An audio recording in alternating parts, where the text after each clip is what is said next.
اللہ مولانا، میرا آپ سے دو سوال ہے. پہلا یہ کہ نماز تو ہم پڑھتے ہیں، کوشش کرتا ہے کہ جو فہم ہے اس کا بھی خیال رکھے، لیکن عام طور پہ اس میں بہت زیادہ کوشش نہیں ہوتی. تو اس کے بعد جو دعا مانگتے ہیں، تو دعا میں بھی عام طور پہ یہی ہوتا ہے کہ قرآن آیات پڑھ کے لوگ بس کر دیتے ہیں. کیا دعا اپنی زبان میں مانگنے میں کوئی حرج تو نہیں، کیا مانگنی ہی اپنی زبان میں چاہیے؟ دوسری یہ چیز کہ روزے کی حالت میں ٹوتھ پیسٹ کا استعمال کے بارے میں کیا ہے کہ مسواک تو اویلیبل نہیں ہوتی؟ جی. دانتوں کی صفائی روزے میں جس طرح آپ جی چاہیں کر سکتے ہیں. ٹوتھ پیسٹ سے بھی کریں، اس میں بھی کوئی حرج نہیں ہے. مسواک سے کرے وہ بھی آپ کی مرضی. ٹوتھ پیسٹ یا مسواک سے روزے کا کوئی نقصان نہیں ہوتا. صرف یہ احتیاط ہونی چاہیے کہ کوئی چیز اندر نہ جائے. باقی جو ذائقے کی بات ہے، ذائقہ کوئی چیز نہیں، کڑوی مسواک ہوگی یا میٹھی ذائقہ تو اس کا بھی ہوگا، پانی کا بھی محسوس کرتے ہیں. بلکہ عورتوں تک وہ اللہ تعالیٰ نے یہ اجازت دی ہے کہ اگر وہ نمک مرچ چکھ لیں تو چکھ کر تھوک دیں. ہانڈی کے بارے میں وہ سوچ سکتی ہیں کہ یہ صحیح پکڑی، یعنی کوئی بات نہیں. دوسرا سوال جو ہے نا دعا کا، یہ بالکل ٹھیک بات ہے کہ اگر ہم عربی زبان میں دعا کرتے رہیں تو رٹی رٹائی عبارت تو پڑھ سکتے ہیں، مگر اس سے کوئی لذت نہیں ہوگی، کوئی سوز و گداز نہیں پیدا ہوگا. جب ہم جو مانگے اس کا سمجھتے نہیں کیا مانگ رہے ہیں، کیسے چیخے چلائیں گے، روئیں گے. تو بالکل صحیح بات ہے کہ زبان اپنی میں دعا ہونی چاہیے، نظم و نثر میں کریں. بلکہ میں نے تو سوالوں کا جواب دیتے ہوئے کہا کہ دین میں نماز میں بھی دعا پر کوئی پابندی نہیں کہ وہ عربی میں پڑھی جائے. اگر آپ کو عربی میں دعائیں یاد ہیں کچھ پڑھیں، ورنہ صرف سورہ فاتحہ اور اس کے ساتھ سورت جو ہے نا اس کو عربی میں پڑھنا لازم ہے. کیونکہ اگر اس کو آپ دوسری زبان میں ٹرانسلیٹ کریں پھر وہ اللہ کا کلام نہیں رہے گا. بے شک ترجمہ کتنا اچھا ہو، بلسان عربی مبین، قرآن عربی میں اترا. اس کے علاوہ آپ بالکل مطمئن ہے. اب امام ابو حنیفہ رحمۃ اللہ علیہ سے کون بڑا فقیہ آدم ہوگا، وہ کہتے ہیں باقی ساری نماز جو ہے وہ اپنی زبان میں آپ پڑھیں تو دین کو اس پر کوئی اعتراض نہیں. اور اہل حدیث علماء میں سے ابن حزم ہوئے اسپین میں، ظاہری قرات علم اللہ، وہ کہتے ہیں کہیں دین میں نہیں آیا کہ نمازی اپنی زبان میں دعا نہ کرے، وہ نماز میں بھی دعائیں کر سکتا. اور دو موقع تو مس نہیں کرنے چاہیے. ایسے موقع ہیں نماز میں کہ اگر آپ ان کو اپنا لیں انشاءاللہ نماز بھی جاندار ہو جائے گی، آپ کو لطف آئے گا. ایک سجدہ، رسول کریم علیہ السلام فرماتے ہیں اقرب ما یکون العبد من ربہ وہو ساجد، بندہ اپنے رب کے سب سے زیادہ قریب اس وقت ہوتا جب وہ سجدے میں سر رکھتا ہے. ظاہر بات ہے یہ بھی تعظیم ہے، جھکنا بھی، مگر سر درد اس نے زمین پر رکھ دیا، اس سے آگے تو کوئی تعظیم، انتہا درجے کی تعظیم ہے. فَلْيَجْتَهِدْ فِي الدُّعَاء، حضور نے فرمایا اب وہ پورا زور لگا دے دعا کرنے. فَكَانَ لَن يُسْتَجَابَ لَهُ، گارنٹی دی اللہ نے کہ وہ دعا میں ضرور قبول. یہ تو کسی کے پاؤں پڑھ کر مانگنے والی بات ہے. ایک سجدہ اور ایک آخری تشہد جو ہے کہ آپ التحیات پڑھیں، درود شریف پڑھیں، وہاں پھر حضور نے فرمایا فَلْيَتَخَيَّرْ مِنَ الدُّعَاءِ مَا عَجَبَ، اب اس کو جتنی دعائیں اچھی لگتی ہیں وہ کرے. ہم نے بچپن میں چھوٹی سی نماز جو ہے اس میں یاد کر یا رب اجعلنی مقیم الصلاۃ، ہمارے ذہن میں ہے کہ یہی نماز کی دعا ہے، اس لیے یہ جلدی پڑھ کر ختم کر دیتے. حالانکہ آپ حیران ہوں گے کہ یہ نماز کی دعا ہے ہی نہیں. پڑھنا حرام نہیں، ابراہیم علیہ السلام کی دعا نقل ہوئی مگر نماز میں نہیں. رسول کریم علیہ السلام نے اور بے شمار دعائیں کی ہیں. تو آپ بے فکر ہو کر جتنی جی چاہیں، ایک آدھا گھنٹہ لگے رہے، گھنٹہ لگے رہے نا. سلام اس وقت ہے جیسے ابن قیم کہتے ہیں کہ کوئی شخص کسی حاکم سے ملنے جائے اس وقت تو بات نہ عرض کرے، جب السلام علیکم کہہ کر رخصت ہو جائے پھر پیچھے مڑ مڑ کے دیکھتا رہے، راوے دیتا رہے. نماز کے بعد دعا بحرانہ، اور رسول کریم نے کبھی نہیں یہ ہاتھ اٹھا کر کی. ایک حدیث بھی نہیں ذخیرہ حدیث میں کسی گروہ کی آپ کھنگال لیں کہ آپ نے ہاتھ اٹھا، ضرورت ہی نہیں تھی. نماز میں اتنی دعائیں کی تھی. میں نے صرف 2 موقع بیان کر لیے، ورنہ 7 ہیں. 7 موقعوں پر نماز کے اندر حضور نے دعا کی ہے. دعا کے لیے تو نماز مقرر ہوئی کہ آئیں اپنے رب سے کر لیں باتیں جو کرنا چاہتے ہیں. تو عربی میں آپ کو یاد ہو پڑھیں، ورنہ میں گارنٹی دیتا ہوں جو آپ کی زبان ہے پنجابی، اردو، فارسی، انگریزی، کریں اسے دل لگا کر کریں. نماز میں جان پڑ جائے گی، آپ مانیں گے کہ آپ نماز کا مزہ آنا شروع کر. یہ رٹی رٹائی عبارت سے کیا ملتا، رسم پوری ہو جاتی، واقعی کچھ بھی نہیں ملتا. دعا اپنی زبان میں کریں میرے بھائی، بالکل ٹھیک. جی یہ ڈاکٹر طاہر صاحب نے جو کہا تھا پڑھا، کل میں نے بھی پڑھا، اخبار والے ساتھ ہی پھینک گئے تھے، جس میں ہے کہ یہ نفل پڑھو 27ویں رات کا اول تو لکھا کہ یہی مشہور ہے. پہلے تو یہ بات غلط ہے، ان کو کس نے بتایا کہ وہ 27ویں رات ہے؟ لوگوں نے اپنی طرف سے گڑ لی. اور اس میں یہ بھی لکھا کہ امام ابو حنیفہ رحمۃ اللہ علیہ کہتے ہیں، حالانکہ امام ابو حنیفہ رحمۃ اللہ علیہ کے مسلک کا علم ہوتا تو ڈوب کر مر جائے۔ امام صاحب تو کہتے ہیں یہ بھی گارنٹی نہیں پر رمضان میں امام ابو حنیفہ کا پتہ کر دے، وہ تو کہتے ہیں پورے سال میں گھومتی ہیں۔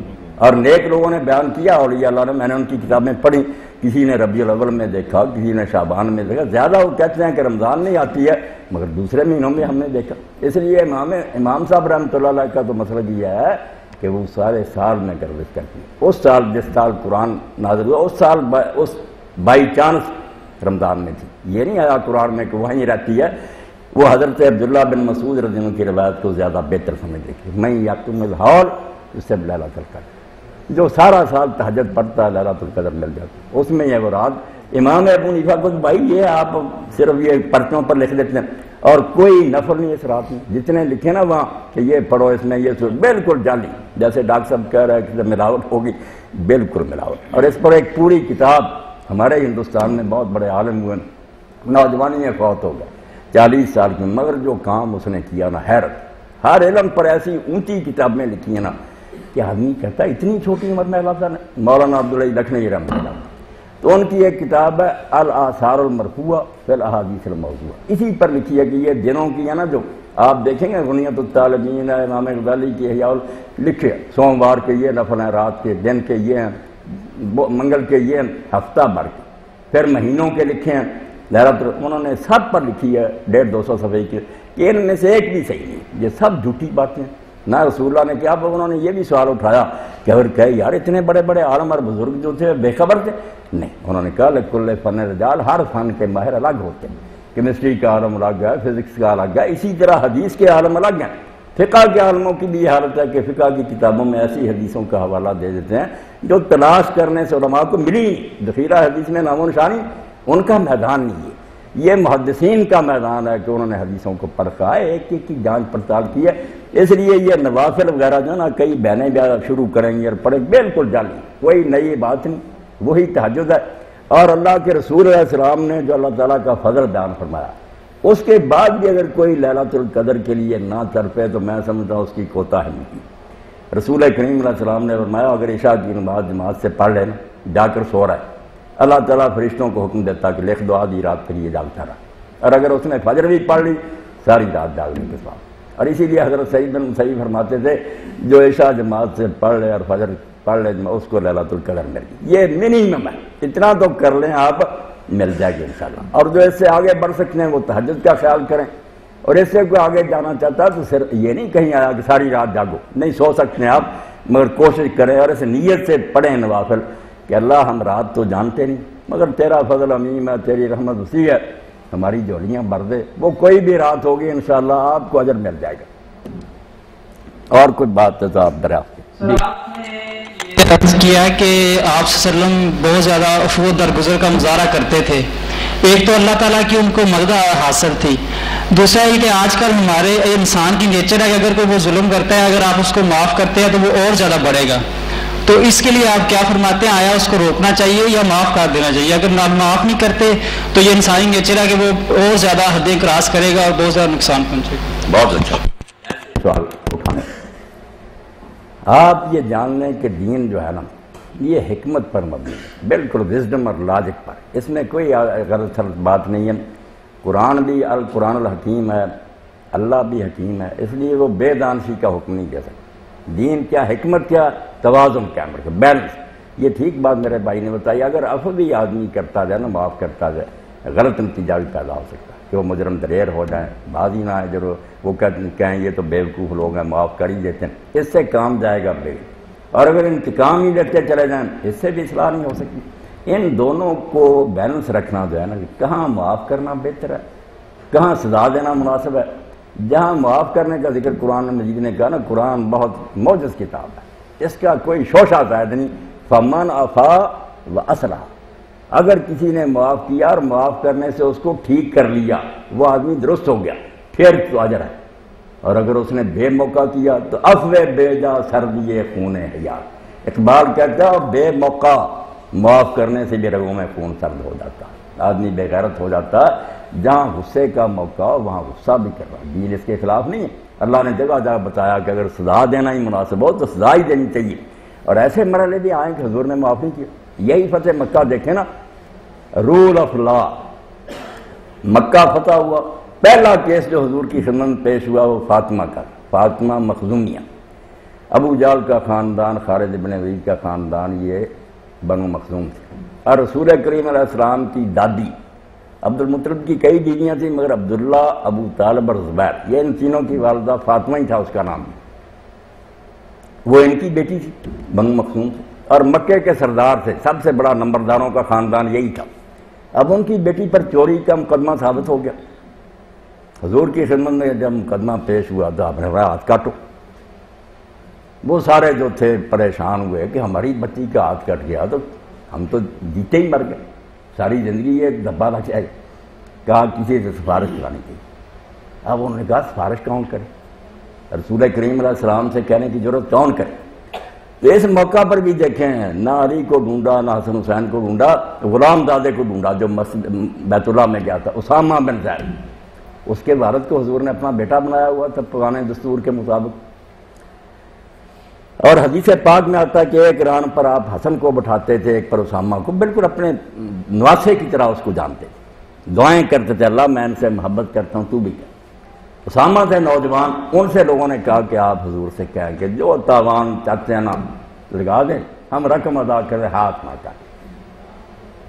انہوں نے حضور صلی اللہ علیہ وسلم سے کہا تو آپ اتنے غصے میں آئے کہ کبھی اتنا ناراض نہیں دیکھے گا۔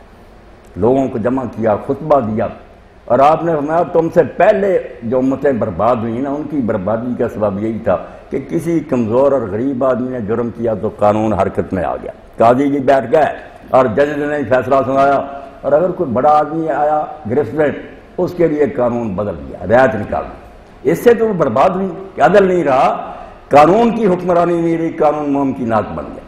اور اس وقت ایک ایسا جملہ فرمایا، یہ معاف کرنے کا موقع نہیں تھا، حد اللہ کا معاملہ تھا، یہ آپ کا کوئی ذاتی کیس تو نہیں تھا، اللہ کا قانون جو تھا اس کا کیس تھا، قرآن نے کہا تھا ہاتھ کاٹو۔ رسول کریم علیہ السلام نے اس وقت ایسی بات کی جو نظام عدل میں، انصاف کی دنیا میں بے نظیر جملہ۔ آپ نے فرمایا اگر آج فاطمہ بنت محمد نے چوری کی ہوتی میں اس کا ہاتھ بھی کاٹ دیتا، تو میں اس فاطمہ کے لیے پھر میری بیٹی نے جو جنت کی عورتوں کی سردار وہ بھی چور ہوتی، ہاتھ اس کا بھی کٹ دیتا۔ تو ٹھیک ہے بات میرے بھائی، دین ہے حکمت بندی، جو حکم بھی آپ دیکھیں گے غصے کے وقت غصے کا بھی حکم دیتا، معاف کرنا اگر مناسب سمجھا جائے اس کا بھی حکم دیتا۔ ایسی بات کبھی نہیں دین میں آپ پائیں گے جس میں جھول پائی جائے کہ ایک ہی طرف لوگ گیا، توازن ہے، نہ افراط ہے نہ تفرید ہے، درمیان۔ جی میرا سوال یہ ہے کہ بعض اوقات ہم کسی کام کے لیے بہت زیادہ دعا کرتے ہیں اور اس کام کے ہونے کا یقین بھی ہوتا ہے، لیکن وہ کام نہیں ہوتا تو مایوسی کی حالت میں، یا انسان مایوس تو ہوتا ہی ہے، تو شکوہ نکل جاتا ہے دل سے کہ اللہ تعالیٰ تمہارے لیے کون سا مشکل کام تھا۔ میرا سوال پوچھنے کا یہ مقصد ہے کہ اس سے کوئی شرک کا پہلو یا اللہ تعالیٰ کی شان میں گستاخی کا تو پہلو نہیں نکلتا، اور کیا شکوہ کرنا ٹھیک ہے؟ دعا کے بارے میں سب دوست یہ جب پڑھتے ہیں نا قرآن مجید میں اللہ کہتا مجھ سے دعا کرو میں قبول کروں گا، تو پھر حیران ہوتے ہیں کہ ایک طرف تو یہ ضمانت دی اللہ نے، مگر بہت سے یہ دعائیں ہم کرتے ہیں وہ پوری نہیں ہوتی، تو یہ بات کہاں جاتی ہے پھر اجیب الدعوۃ الداعی اذا دعان، جب بھی دعا کرنے والا دعا کرے میں اس کی دعا قبول کرتا ہوں۔ تو اس کا حل جو اللہ کے رسول علیہ السلام نے بتایا، اور ایک مرد مومن اس پر اگر یقین کر لے تو بالکل ڈپریشن ختم ہو جائے گی، نہ شکایت پیدا ہوگی، نہ غمگینی، نہ مایوسی، قریب ہی نہیں آئے گی۔ آپ نے فرمایا جب تم دعا کرتے ہو نا تو یہ تو سمجھو ہی نہ کہ دعا قبول نہیں، یہ تو اللہ تعالیٰ کی شان میں گستاخی اور بدل نہیں، دعا قبول ہوگی، مگر وہ کس شکل میں ہوئی؟ اگر ہم ڈکٹیشن دیں اللہ کو کہ یہ ہم نے کہا یہی کر، یہ دعا نہیں ہے، یہ تو حکم جاری کرنے والی بات ہے، ہم نے مانگا ہے، اب اس پر کیا کارروائی ہوتی ہے؟ فرمایا تینوں میں سے ایک کارروائی ہوگی، بالکل وہ دعا قبول ہوگی، ضائع نہیں گئی، یا وہی شے آپ کو ملے گی خواہ دیر سے ملے، آپ جلد باز نہ۔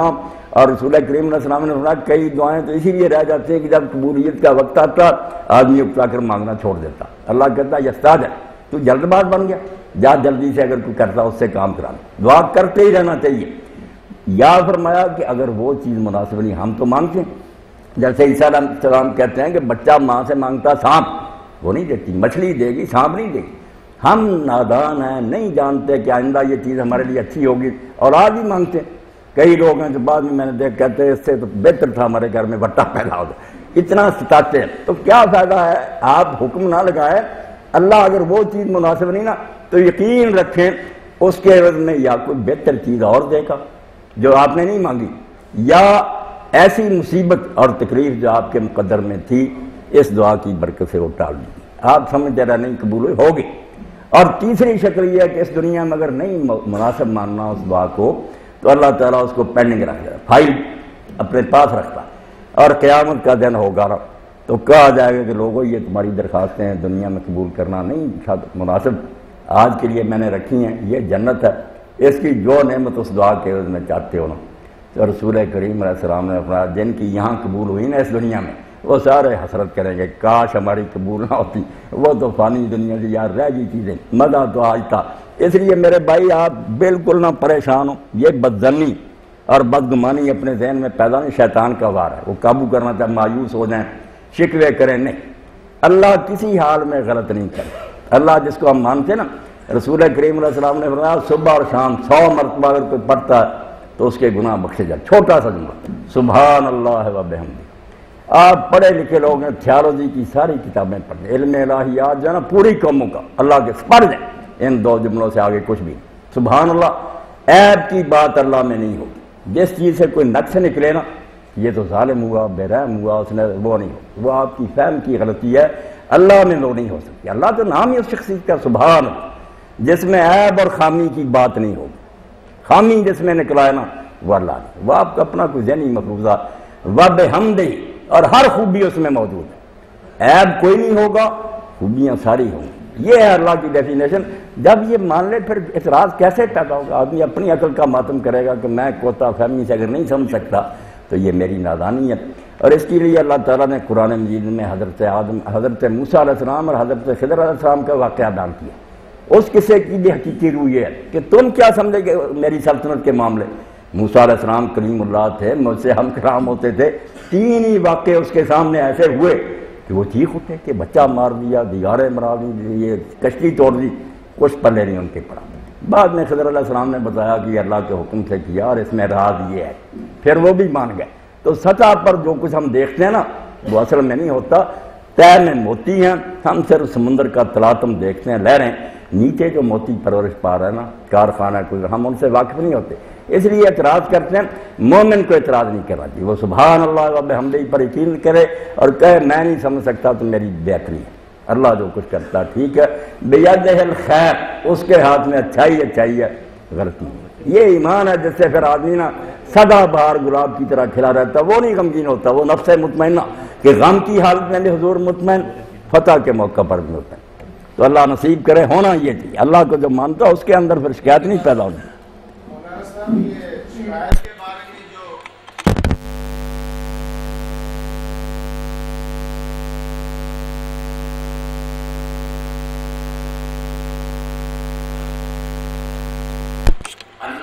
شکایت بندوں سے کرنا جو ہے نا یہ ڈاکٹر صاحب منع ہے کہ آدمی لوگوں سے کہتا پھر اللہ نے میرے ساتھ یہ زیادتی کی، اپنے وہاں شکایت کے معنی میں نہیں، گلا نہیں، فریاد کر کہ میں اپنی پریشانی اور غموں کی فریاد اللہ سے کرتا ہوں۔ اللہ کے سامنے تو اپنا دکھ رکھنا چاہیے، ہمیں چلانا چاہیے، بعد میں جو بھی فیصلہ ہو اس پر راضی ہوں۔ اللہ سے بھی معاملہ نہیں عرض کرنا تو پھر تو یہ بے دینی ہوگی نا۔ یہ تو کہا گیا کہ جو دعا سے سر پھیرتے ہیں وہ مستکبر اور متکبر، میں انہیں جہنم میں گھسیڑ دوں۔ دعائیں تو کرنی تھی۔ یعقوب علیہ السلام نے لوگوں سے کوئی شکایت نہیں کی، انما اشکو بثی وحزنی اللہ، میں اللہ کے سامنے اپنی فریاد کرتا رہتا ہوں کہ اللہ میں پریشانی میں مبتلا، یہ کرنی چاہیے، یہی تو بندگی ہے کہ آدمی اپنے عجز کا اعتراف کرتا رہے، بے بس ہے، مگر پھر جو بھی اللہ تعالیٰ کرے نا راضی اسی پر ہے، اللہ کے فیصلے پر ناراض نہ ہو۔ جی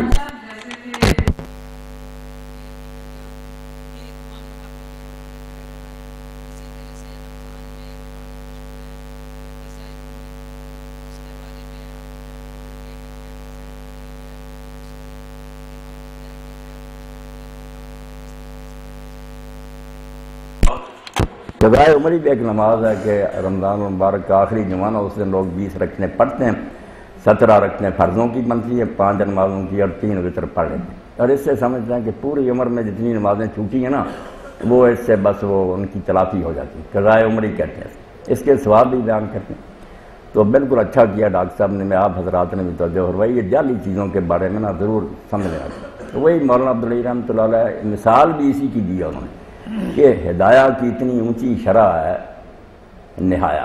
انہوں نے یہ روایت لکھی اور کہا کہ اس طرح پڑھو. کہتے ہیں دیکھیں صاحب نہایا سے کوئی پوچھے کہ دنیا جہان کا ذخیرہ حدیث کا کنگالو کہیں ہے یہ کتاب میں؟ کہاں سے نکالیے؟ نام و نشان تک نہیں، جعلی کریے. بالکل بناوٹی بات ہے. ایک نماز بھی اس طرح نہیں سر سے اتر سکتی، جتنی چھوٹی ہیں یا وہ پڑھیں. اور ایک بات میری آپ سن لیں، یہ تکلف کی ضرورت نہیں. جب سے آدمی نے توبہ کیا نا اس کو ہدایت ہوگی، اس کو پچھلی نمازیں پڑھنے کی ضرورت نہیں. جیسے کافر مسلم ہوتا نا، نہیں پڑھی کوئی بات نہیں، اللہ اتنا سخت گیر نہیں اور نہ بے رحم ہے کہ وہ کہے کہ پچھلی پڑھو. جب سے آپ نے شروع کر دی ہے، اللہ کی توفیق سے آپ پختہ رہیں، سنت نفل پڑھتے رہیں، ان فرضوں کی کمی پوری ہو جائے گی. پچھلی قضا کرنے کی دین میں کوئی ہدایت نہیں ہے، نہ حکم ہے. اس تنگی میں مبتلا نہیں ہونا چاہیے. اور یہ قضاء عمری بالکل جعلی، سرے سے کسی حدیث میں ذکر نہیں، خام خواہ لکھ لیا کہ حدیث. جی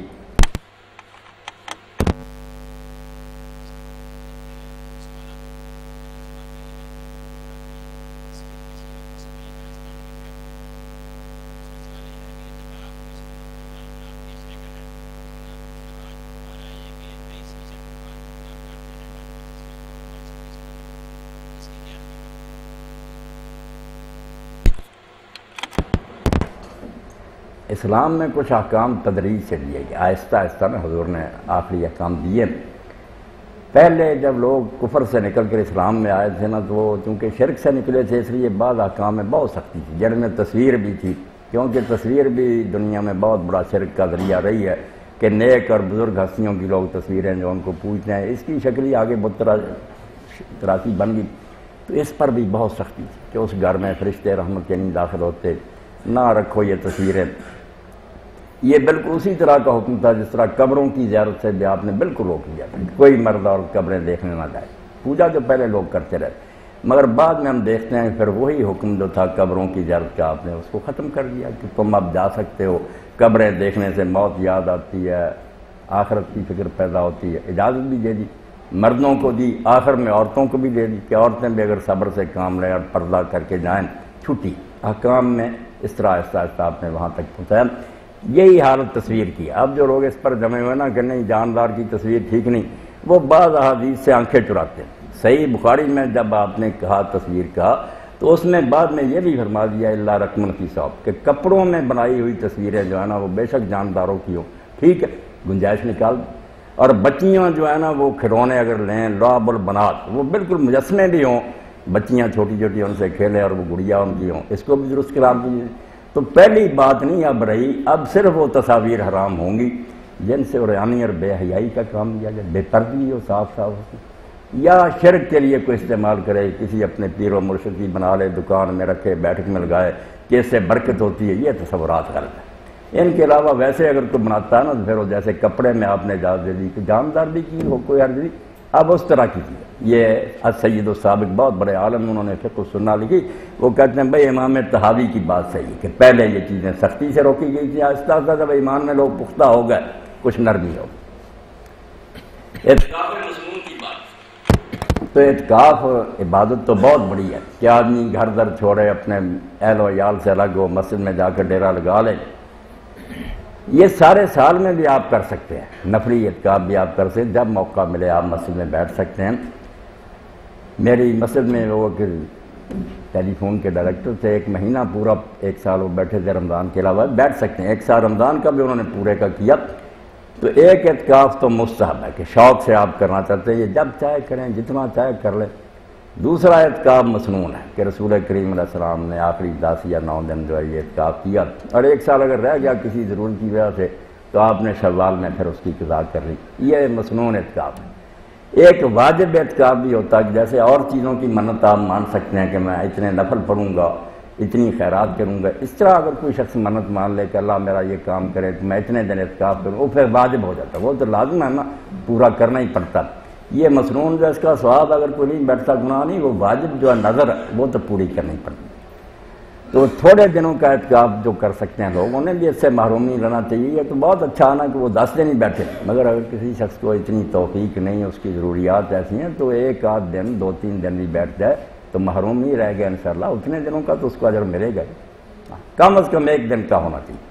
یہ بعض مساجد میں لکھا ہوتا ہے نوایت و سنت الاعتکاف کے جب مسجد میں داخل اعتکاف کی نیت کر لیں آپ ایک گھڑی کی کر لیں، یہ نہیں بات صاحب، کم از کم اعتکاف جو حدیث ہے صاحب وہ ایک دن کا تو ہے نا کہ صبح سے لے کر شام تک آپ بیٹھیں روزہ رکھ کر، یہ اعتکاف کم از کم زیادہ جتنے دن کو کر سکے ٹھیک۔ صاحب میرا آپ سے 2 کوشچن ہیں، ایک تو یہ ہے کہ ایک شخص کو پتہ ہے کہ اگر وہ فجر کے ٹائم نہیں اٹھ سکتا تو کیا وہ عشاء کی نماز کے ساتھ ہی اگلے دن کی فجر کی نماز پڑھ سکتا ہے؟ اور دوسرا میرا کوشچن یہ ہے کہ آپ نے بتایا کہ اسلام میں غلاموں کو ایکول رائٹس دیے ہیں، تو آج کل جو حساب ہے وہ یہ ہے کہ اگر ہم لوگ تھوڑی سی بھی کسی کو ڈھیل دیتے ہیں تو وہ بہت فری ہو جاتے ہیں، تو ہمیں ان کو ان کی جگہ پہ رکھنے کے لیے تھوڑا سا اسٹرکٹ ہونا پڑتا ہے، تو اس کے بارے میں اسلام ہمیں کیا کہتا ہے؟ سمجھا ہے نا آپ؟ پہلا سوال کیا تھا بچی؟ پہلا سوال یہ تھا کہ عشاء کی نماز کے ساتھ کوئی بندہ فجر پڑھ سکتا ہے اگر اچھا فجر کی نماز عشاء کے ساتھ نہیں میری بچی 2 نمازیں اکٹھی کر سکتا ہے ضرور کے وقت، مگر وہ نمازیں ہیں ظہر اور عصر کہ آدمی سمجھے کہ آج میں پھر وقت پر نماز نہیں پڑھ سکوں گا تو یہ 2 نمازیں کبھی کبھی ضرورت کے تحت اکٹھی کی سکتی، اس میں پھر سنت نفل نہیں پڑھے جائیں گے، 4 فرض ظہر کے ہوں گے 4 عصر کے ہوں گے۔ یہ آپ سارے حضرات اس سے باخبر ہونا چاہیے نا آپ کو، کبھی ہوتا کہ آپ اپنی مصروفیت میں ایسے اگر لیٹ کر لیں آپ ظہر کو عصر کے وقت لے جائیں وہ بھی جائز ہے، جمع تاخیر ہے، اور جو عصر کو پہلے لے آئیں یہ آپ اپنے حالات کے مطابق فیصلہ کر سکتے ہیں کہ ضائع نہیں ہونی چاہیے نماز، وقت کے اندر پڑھ لینی چاہیے۔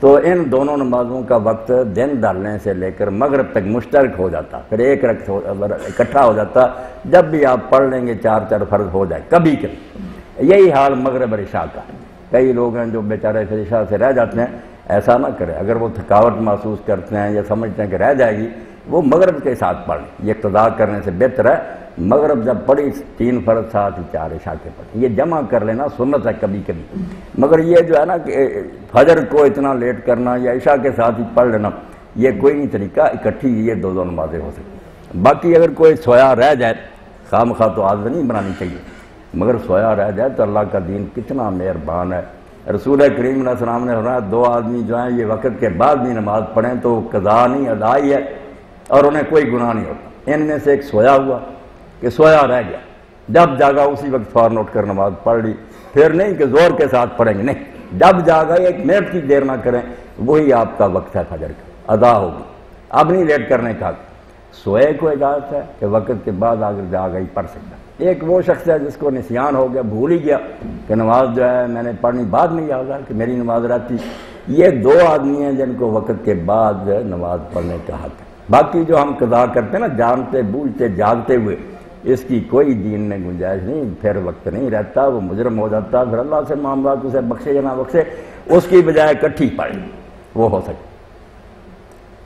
کوئی وجہ بھی نہیں، آپ سارے حضرات یہ میرے اہل علم ساتھی ہیں دین میں، جس سے وہ کہا اس لیے میں نماز نہیں پڑھ سکتا، آپ بس میں بیٹھے ہوئے وضو نہیں کر سکتے، اتر کر تیمم بھی نہیں کر سکتے، پاک مٹی نہیں، آپ جب وقت ہو جائے نا میری بات سن لیں، حوالے میں بن کچھ کی اللہ اکبر کر، وہیں بیٹھے جدھر کو بس جا رہی ہے وقت پر 2 رکعتیں پڑھ لینا، وہ بعد کی قضا نماز سے 1000 درجہ بہتر۔ قضا کہاں گئی، کیوں وقت گزارا تھا، کوئی بہانہ نہیں کہ اس لیے میں نہیں کر سکا، وقت پر جس طریقہ سے آپ پڑھ سکتے ہیں ادا کر، کھڑے ہو کر پڑھ سکتے ہیں، بیٹھے ہیں قبلہ رخ ہو سکتے ہیں، نہیں ہو سکتے اللہ ساری پابندیاں ہٹا لیتا ہے، مگر یہ کہتا وقت پر ہوں گے، وقت کے بعد کوئی بات نہیں۔ مولانا صاحب ایسی نماز کو بعد میں ریپیٹ کرنا پڑے گا جب آپ صحیح حالت میں آ جائیں گے؟ نہیں میری بہن کوئی نہیں اپنی، جس فتق اللہ مستطاعت، اس وقت جو آپ کے بس میں تھا نا آپ نے کر دیا، ہو گیا، کوئی اللہ تعالیٰ دوبارہ نہیں وہ پڑھوائے گا۔ کتنی دین میں آسانی، اب بھی جو لوگ نہیں پڑھتے وہ بہانہ نہیں کر سکتے کہ دین کی یہ جو پابندی سے اس لیے نہیں پڑھ سکے، پڑھ لیکن فجر کے بعد اگر آپ پڑھ سکتے۔ اس کے لیے ایک حوالہ بھی دے دیں کہ کس طرح اس کہ کوئی آدمی بائی چانس ہوا، ان کی عادت تھی، یہ کون سے وہ صحابی تھے جن کے بارے میں خبیث لوگوں نے میں عائشہ رضی اللہ کی تہمت لگائی، صفوان ان کا نام تھا، صفوان بن معطل کی بیوی حضور کی خدمت میں پیش ہوئی، اس نے کہا یا رسول اللہ اس نے کبھی وقت پر نماز فجر نہیں پڑھی، سورج نکلنے کے بعد پڑھتا، مجھے نماز نہیں پڑھنے دیتا، روزے نہیں رکھنے دیتا۔ آپ نے کہا صفوان یہ کیا کہتی؟ انہوں نے کہا یا رسول اللہ جہاں تک نماز کی بات ہے میں ہی نہیں صرف ہمارا پورا قبیلہ سارا دن اونٹ ہانکتے ہیں، ان پر پانی لا کے لاتے ہیں، لوگوں کے گھروں میں پانی مہیا کرتے ہیں، تھک جاتے ہیں، ہمیں جاگ ہی نہ صبح سورج نکلنے کے بعد آتی، فرمایا پڑھ لیا کوئی بات۔ دوسری بات کہ نماز نہیں پڑھنے دیتا، اس نے کہا یا رسول اللہ 5 وقت کی نماز میں نہیں روکتا، میں بھی پڑھتا، یہ ایک رکعت میں کئی صورتیں ملاتی ہیں اور کوئی کام نہیں، صرف یہی ہے کہ صورتیں لمبی کرو۔ حضور نے فرمایا ہر رکعت میں ایک صورت کافی ہے، نہ ملایا کرو، ایک ہی صورت ملایا کرو۔ روزوں کا اس نے کہا فرض روزوں کی یا رسول اللہ بات نہیں، نفلی روزے رکھتی رہے۔ آپ دیکھتے ہیں میں جوان ہوں، خامد ہوں، گھر میں موجود ہوں، میں اس کے روزے دیکھتا رہا ہوں۔ حضور نے فرمایا آئندہ کوئی عورت جب اس کا خامد گھر پر موجود ہو نفلی روزہ اس کی اجازت کے بغیر نہیں رکھ سکتی۔ کیسا دین ہے، بالکل وزڈم پر مبنی ہے، یہاں کوئی بات بے دانشی کی نہیں۔ جب آپ محسوس کریں کہ یہ تو بیکنی کی بات ہوتی ہے وہ بیان کرنے والے کا قصور ہوگا، اللہ کے دین میں غلط بات کبھی نہیں ہو سکتی۔ سر میرا سوال جو ہے روزے کی افطاری کے بارے میں ہے جی۔ آج کل 3 سورسز ہیں جن کی بنیاد پر لوگ جو ہے روزہ افطار کرتے ہیں، ایک تو اذان سن کے کرتے ہیں، دوسرا کیلنڈرز چھپے ہوئے ہیں ان پہ ٹائمنگز لکھی ہوئی ہیں، تیسرا سائرن ہے۔ تو ان تینوں کے ٹائمنگز جو ہیں وہ ڈیفرنٹ ہیں، اذان پہلے ہو جاتی ہے یا کیلنڈر کا ٹائم ڈیفرنٹ ہوتا ہے یا سائرن بعد میں ہوتا ہے یا پہلے ہو جاتا ہے، تو اس میں سے بہترین طریقہ کون سا ہے افطاری کا، کس پہ افطاری کرنی چاہیے؟ سائرن تو خیر اذان کے ساتھ ہی ہونا چاہیے، وہ تو ایک ہی وقت ہونا چاہیے نا، لوگ جو ہیں بعد میں جو کرتے رہیں۔ صحیح اعلان تو ہے اذان کہ جب وقت ہو جائے نا، وہ آپ لوگوں کے پاس ٹائم ٹیبل بنے ہوئے ہیں، سارے آرات رسم بتاتے ہیں کہ سورج اتنے منٹ اتنے سیکنڈ پر غروب ہوگا۔ جب وہ وقت ہو جائے نا تو ان علماء حضرات کو بھی لوگوں کی حالت پر رحم کھانا چاہیے کہ کھاتے پیتے رہتے ہیں، 5-10 منٹ بعد اذانیں دیتے ہیں، کیسی بےہودگی ہے۔ یا کیا دیتے ہیں وقت ہو گیا، بھائی کس نے آپ کو کہا وقت ہو گیا؟ یہ اعلان کہاں سے نکالیں؟ آپ اذان دیں لوگ سمجھ لیں گے کہ وقت ہو گیا۔ صبح بھی کرتے رہتے ہیں، آپ اب کھانا پینا بند کر دیں وقت ہو گیا، یہ سب بدعت ہے، ناجائز بات۔ آپ اذان کہنا شروع کریں، اذان ہے اسلام میں علامت کے لوگ سنیں، بڑے اللہ کا حکم آ گیا رکن، اور یہی اعلان کریں۔ تو شام کو صحیح وقت پر اگر اذان ہو تو ٹھیک ہے، ورنہ آپ کے پاس اگر ٹائم ٹیبل ہے نا جہاں بتایا گیا کہ سورج غروب ہو گیا، آپ بلا جن کی روزہ کھول دیں، نہ سائرن دیکھیں نہ ان کی اذانیں دیکھیں، وقت ہو گیا۔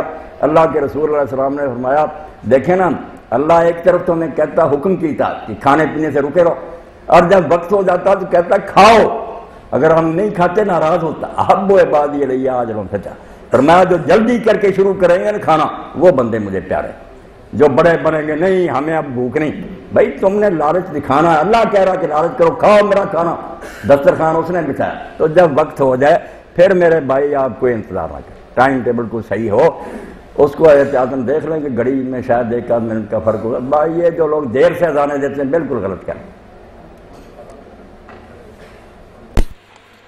میرا آپ سے سوال ہے، پہلا تو نماز تسبیح کے حوالے سے ہے تو اس کی کیا حیثیت ہے، اور دوسرا کہ جس طریقے سے آپ نے بدعت کے حوالے سے بات کی ہے، آج کل ختم قرآن کے حوالے سے کافی پروگرام چل رہے ہیں، اس کے بعد وہ شیرینی تقسیم کی جاتی ہے یا تحائف دیے جاتے ہیں، ان کے بارے میں کیا حکم ہے؟ صلاۃ تسبیح جو ہے نا، نہ تو اتنی زیادہ ثابت ہے جتنی اہمیت اس کو لوگوں نے دی ہے، اشتہار چھپ رہے ہیں، لوگ اکٹھے ہو کر باجماعت پڑھتے ہیں، عورتیں بھی پڑھتی ہیں، اتنا ثبوت نہیں ہے اس کا، کمزور ہیں ساری روایتیں، مگر مل جل کر کچھ جان پڑ جاتی، تھوڑی بہت اصلیت معلوم ہوتی ہے۔ باقی اس کے لیے جماعت بالکل بدعت ہے، جو جماعت کرتے ہیں نا لوگ، مرد پڑھاتے ہیں یا عورتیں بھی پڑھاتے ہیں، بالکل غلط ہے، یہ تنہا عبادت کرنے کی ہے، ہر شخص اپنے اپنے طور پر یہ کرے۔ جماعت کا وجود کوئی نہیں، نہ رسول اللہ نے کی، نہ صحابہ نے، نہ اماموں نے بتائی۔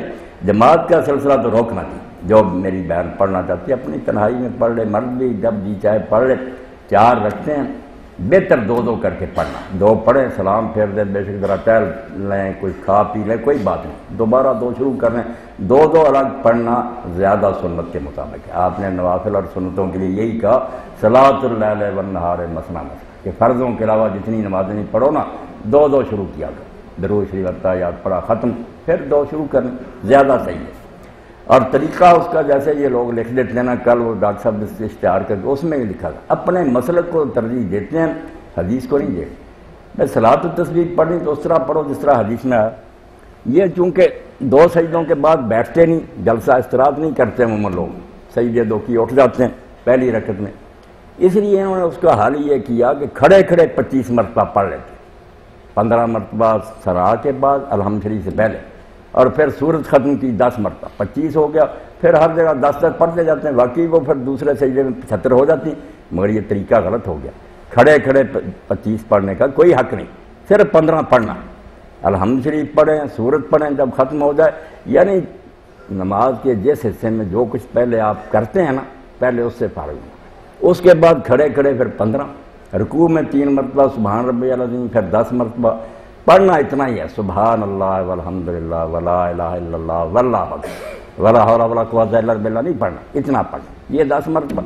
یہ پھر جب دوسرا سجدہ آپ کریں گے تو 65 ہو گئے، پھر بیٹھ جانا ہے، اٹھنا نہیں، بیٹھ کر 10 مرتبہ پورا کر کے پھر اٹھنا، پھر اٹھ کر الحمد شریف پڑھ کر سورت پڑھ کر 15 مرتبہ، اسی طرح پھر التحیات میں پڑھیں گے آپ تو ہر رکعت میں 75 بار 300 مرتبہ ہو جائے گا۔ اور اگر کوئی بوڑھے ہیں، کمزور ہیں، بیمار ہیں، ان کے لیے میں یہ تجویز کر دیتا ہوں، بالکل وہ ایسا ہی کریں۔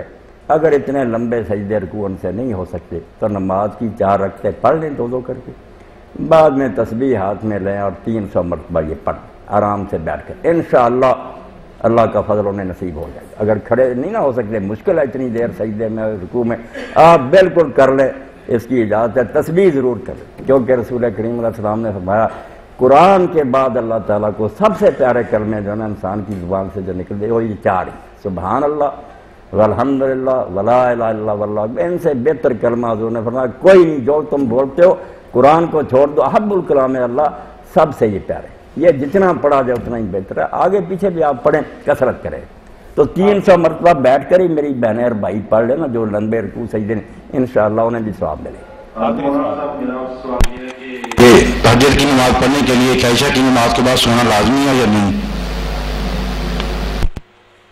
سونا لازمی نہیں میرے بھائی، جب 4 رکعت عشاء اور 2 سنت ہم پڑھ لیتے ہیں نا، پھر جس نماز کا وقت شروع ہو جاتا ہے نا، اس کا اصل نام ہے قیام اللیل، کہ رات کھڑے ہو کر اللہ کے سامنے نوافل پڑھ، یہ 11 ہیں۔ اگر کوئی شخص سمجھے کہ میں پچھلے وقت نہیں اٹھ سکتا، نیند کا غلبہ یا سستی ہو جائے گی، تو سارا سال بھی وہ عشاء کے ساتھ پڑھ سکتا ہے، بالکل اس کو قیام اللیل کا ثواب ملے گا، 11 رکعتیں پڑھ لے، درمیانی رات میں جا کر پڑھے، یہ بہت اچھا ہے اس سے، اور اگر آخری تیسرے حصے میں پڑھے افضل وہ ہے، مگر جائز ہے عشاء کی 2 سنتوں کے بعد فجر تک اس کا وقت ہے۔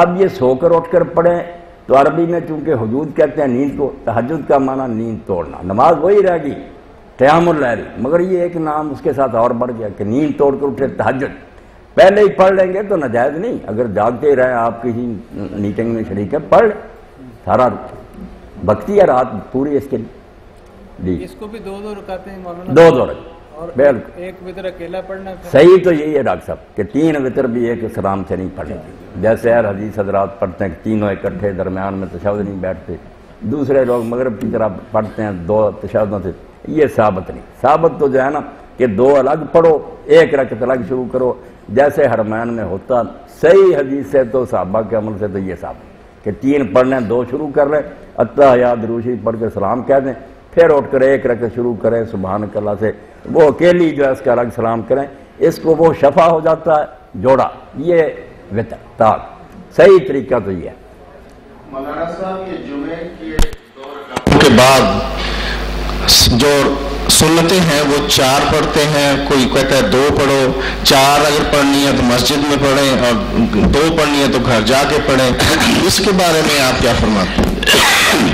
یہ ٹھیک ہے بات، جیسے کئی لوگ 2 ہی سنتیں پڑھ کے چلا جاتے ہیں نا، زیادہ تر حدیث حضرات ایسا کرتے ہیں، وہ نہیں ٹھیک۔ مسجد میں جیسے ہمارے یہاں طریقہ ہے کہ وہاں ہی سنتیں پڑھ لیتے ہیں، اس کے لیے تو آپ نے صاف حکم فرمایا نا کہ من کان منکم مصلی بعد الجمعہ فلیصلی 4، 4 رکعتیں پڑھو جمعہ کی نماز کے بعد، یہ ٹھیک ہے، حدیث سے ثابت ہوتا ہے کہ اگر آپ گھر چلے جاتے تھے مسجد میں نہیں پڑھتے تھے، اور بہتر تو ہے کہ ہم بھی ایسا ہی کریں کہ پہلی سنتیں گھر پڑھ کر جائیں، گھر وضو کریں، پھر بعد والی گھر آ کر پڑھیں۔ حضور نے فرمایا اپنے گھروں کو بھی نماز میں سے حصہ دو، نور ہوگا، برکت ہوگی، مگر ہم نہیں کرتے، مسجد میں جا کر وضو کرتے ہیں، حالانکہ حدیث پاک میں بڑی بشارت آئی ہے کہ اگر آدمی گھر سے وضو کر کے جائے، جو قدم وہ اٹھاتا ہے ہر قدم پر اللہ تعالیٰ ایک گناہ معاف کرتا ہے، ایک درجہ بلند ہوتا ہے، ایک نیکی لکھی جاتی ہے، عمرے کی طرح کہ آپ اللہ کے گھر کی زیارت کیا۔ حضور نے فرمایا یہ شاخیں ہیں، برانچیں ہیں بیت اللہ کی، ان کو بھی بیت اللہ کا کہ مسجدیں کوئی عمارت نہیں،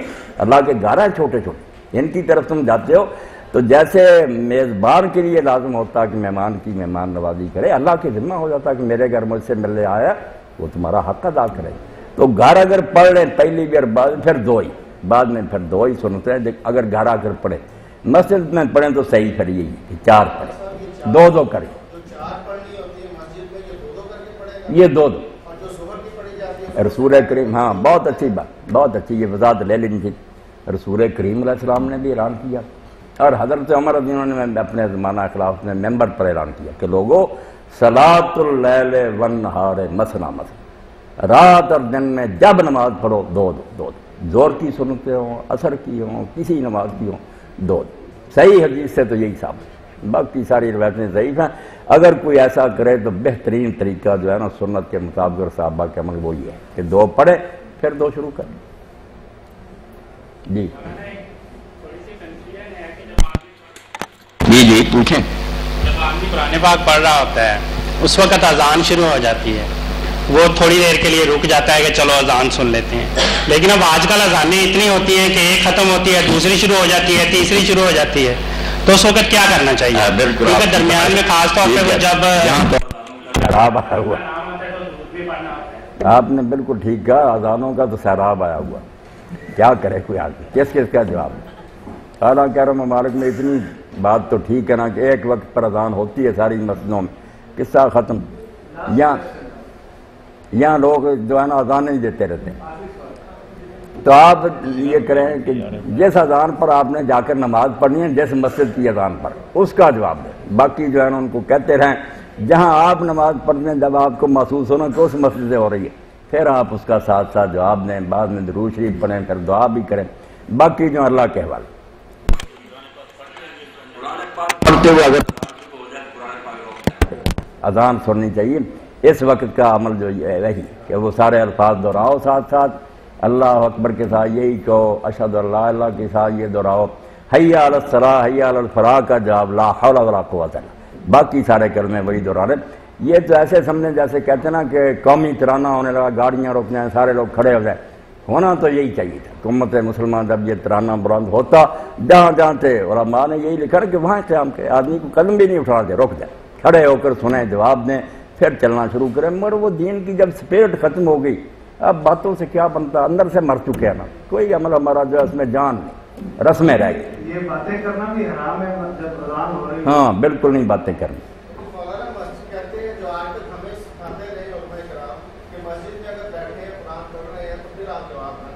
نہیں ان کی بات نہیں درست۔ قرآن پاک کے لیے کہ میرے بھائی بہت وقت ہے، آپ پھر بھی پڑھ سکتے ہیں۔ اس لمحہ کا عمل یہی ہے کہ اذان سنیں، اس کا جواب دیں، اور جواب جب ختم ہو تو کلمہ شہادت بھی پورا پڑھنا چاہیے۔ اصل پورا عمل کریں نا، جواب دیں ساتھ ساتھ، بعد میں کلمہ شہادت اشہد ان لا الہ الا اللہ وحدہ لا شریک لہ واشہد ان محمد عبدہ ورسولہ، اپنے ایمان کی تجدید کریں، اس کلمے کو دہرائیں کہ ہمارے یہ 2 بنیادی عقیدے ہیں، ہمارا اللہ ایک ہے، ہمارے رہبر اور پیشوا اللہ کے رسول ہیں۔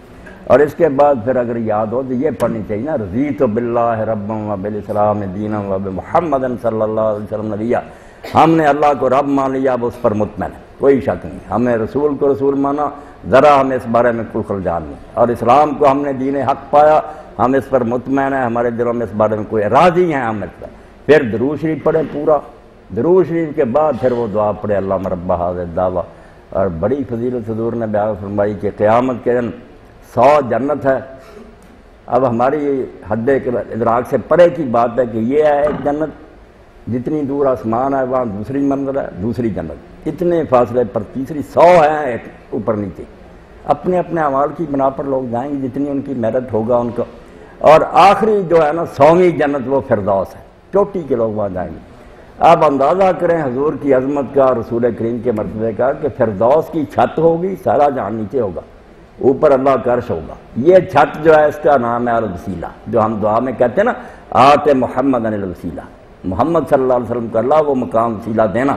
حضور نے فرمایا مجھے امید تو ہے کہ وہ ایک کوئی ملنا مجھے ہی ملے گا، مگر میں دم نہیں مار سکتا، تم میرے لیے دعا کرنا، تم میرے لیے کرو گے نا تو پھر تمہاری شفاعت میرے ذمہ آ جائے، میں تمہاری سفارش کروں گا، تو پورا تو کریں، تو ایسا کرنا چاہیے۔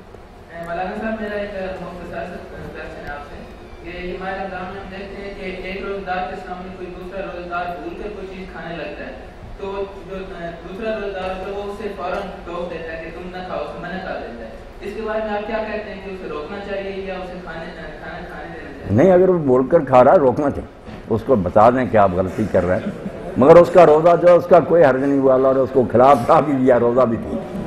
جی مولانا بہت شکریہ آپ کا، آپ تشریف لائے. میں آپ کا ختم قرآن یونیورسٹی کی طرف سے اور یونیورسٹی انتظامیہ کی طرف سے مشہور ہوں کہ آپ نے وقت لیا، تشریف لائے. اللہ تعالیٰ آپ کو اس کا اجر عظیم عطا فرمائے. سامعین آپ کے لیے بھی دعا کریں ہم کہ اللہ تعالیٰ آپ کا یہاں آنا، آپ کی حاضری کو قبول و منظور فرمائے اور ہمیں قرآن و سنت پہ صحیح معنوں میں عمل کرنے کی توفیق عطا فرمائے. آپ لوگ مولانا سے گزارش ہے کہ وہ دعا سے اس پروگرام کا اختتام فرمائیں. یہ صدیقی صاحب جب آپ شکریہ ادا کرتے ہیں تو میں شرمسار ہوتا ہوں.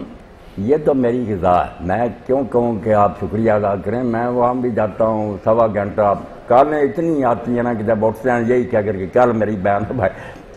آپ بھی نمبر نوٹ کر لے کر چاہے شام کو 4:15 سے 5:15 تک نا فتاوی آن لائن 0100 11 اس نمبر پر آپ کریں. فون کال جو ہے نا فری ہے. ہاں تو رانا صاحب جب بھی چاہیں میرے بھائی بہنیں پوچھیں تو آپ دعا کریں میری صحت کی، مجھے آپ مشہور رکھیں نا، پوچھتے رہے. گھر میں بھی ٹیلی فون جاتے، میری یہ غذا بالکل اللہ مجھے اس کام پر لگا دیے. کتابیں پڑھنا اور اہل اسلام کی تسلی کرنا.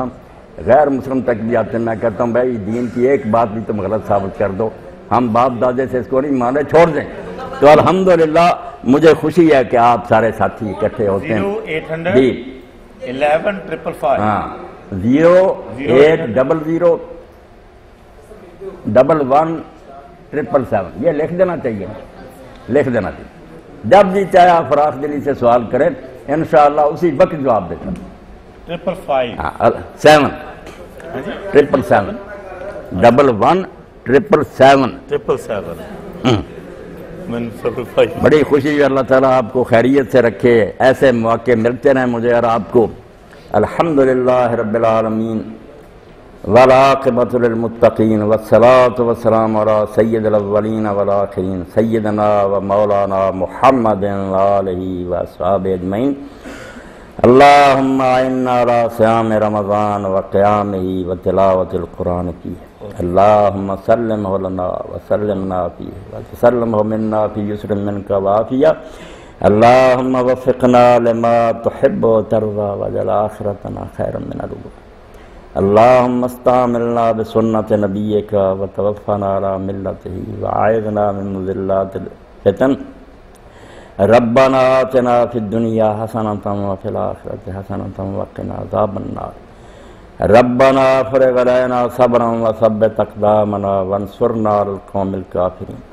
وصلی اللہ تعالی علی عبد اللہ ورسولہ خاتم النبیین سیدنا و نبینا و مولانا محمد وآلہ واصحابہ اجمعین. آمین یا رب العالمین. اللہ آپ سب حضرات کے لیے